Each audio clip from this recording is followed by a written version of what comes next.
এইভাবে একবার মোচা চিংড়ির রেসিপি বাড়িতে বানিয়ে দেখতে পারেন, যা থাকলে গরম ভাতে আর অন্য কিছুর প্রয়োজনও পড়বে না। আর এই মোচা চিংড়ির রেসিপিটা শেষ পর্যন্ত দেখার জন্য আপনাদের কাছে অনুরোধ রইল। প্রথমে একটা কড়াইকে গ্যাসের ওভেনের উপরে বসিয়ে দিলাম। কড়াইয়ের মধ্যে বড় চামচে 2 চামচ সর্ষের তেল দিয়ে দিলাম। তেল ভালো করে গরম করে নিতে হবে। এর মধ্যে অল্প একটু লবণ দিতে হবে, আর দিতে হবে অল্প একটু হলুদ গুঁড়ো। এতে কালারটা খুবই ভালো আসবে। তারপর লবণ ও হলুদ গুঁড়োটা তেলের সঙ্গে খুব ভালো করে মিশিয়ে নিতে হবে।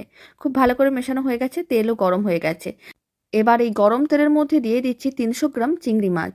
এবার এই চিংড়ি মাছগুলোকে উল্টে পাল্টে হালকা লাল করে ভেজে নিতে হবে। প্রায় 3 মিনিট এইভাবে নাড়াচাড়া করে নিয়েছিলাম। চিংড়ি মাছগুলো হালকা লাল হয়ে ভাজা হয়ে গেছে। এবার চিংড়ি মাছগুলোকে তুলে একটা যে কোনো পাত্রের মধ্যে রেখে দিতে হবে, আর কড়াইয়ের মধ্যে বাকি যে তেল আছে তার মধ্যে কয়েকটা মশলা দিতে হবে। প্রথমে আমি এর মধ্যে দিয়ে দিচ্ছি কিছুটা পরিমাণ কুচনো পেঁয়াজ। এখানে আমি দুটো মিডিয়াম সাইজের কুচনো পেঁয়াজ দিয়ে দিলাম। আর আমি এর মধ্যে দিয়ে দিচ্ছি আদা রসুন বাটা। এখানে বড় চামচের 1 চামচের মতন আদা রসুন বাটা দিলাম, আর দিচ্ছি চা চামচের 3/1 ভাগ হলুদ গুঁড়ো, আর দিয়ে দিলাম চা চামচের 3/1 ভাগ লঙ্কার গুঁড়ো। বেশ কয়েকটা কাঁচা লঙ্কাও দিয়ে দিতে হবে। এখানে আমি 5টার মতন কাঁচা লঙ্কা দিয়ে দিলাম। তারপর মশলাগুলোকে খুব ভালো করে একসঙ্গে মিশিয়ে নিতে হবে, আর মশলাগুলোকে মিডিয়াম ফ্লেমে ভালো করে কষিয়ে নিতে হবে যতক্ষণ না মশলার থেকে তেল আলাদা হচ্ছে। প্রায় 3 মিনিট মশলাগুলোকে ভেজে নিয়েছিলাম, মশলা থেকে তেল আলাদা হয়ে গেছে। এখন সেদ্ধ করে রাখা মোচা ও আলুটা দিয়ে দিতে হবে। মোচা ও আলুগুলোকে আগে থেকে সেদ্ধ করে রাখতে হবে, তাহলে কি হবে, রান্নাটা অনেক কম সময়ে রেডি হয়ে যাবে। এখন স্বাদ অনুযায়ী লবণ, আর দিয়ে দিচ্ছি স্বাদ অনুযায়ী চিনি, আর অল্প একটু গরম মশলার গুঁড়ো দিয়ে দিতে হবে।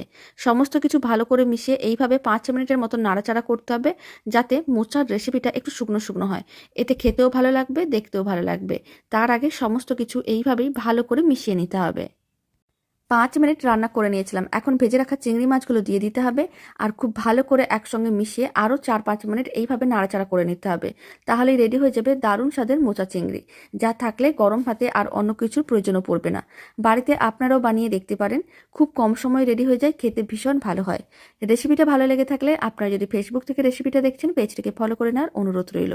আর ইউটিউব থেকে দেখলে চ্যানেলটি সাবস্ক্রাইব করে নেওয়ার অনুরোধ রইল। পাশে থাকা বেল আইকনটি প্রেস করে নেবেন নতুন রেসিপির আপডেট সবার আগে পাওয়ার জন্য। ফ্লেমটা অফ করার সময় আমি 1 চামচের মতন ঘি দিয়ে দিলাম। এতে মোচার চিংড়ির স্বাদ আরও অনেকটাই বেড়ে যাবে। তবে ঘি একেবারে অপশনাল, আপনাদের যদি পছন্দ না হয় নাও দিতে পারেন। দারুণ স্বাদের মোচা চিংড়ি একেবারেই রেডি। আপনারাও বাড়িতে বানিয়ে দেখতে পারেন। আশা করি আপনাদেরও খুবই ভালো লাগবে।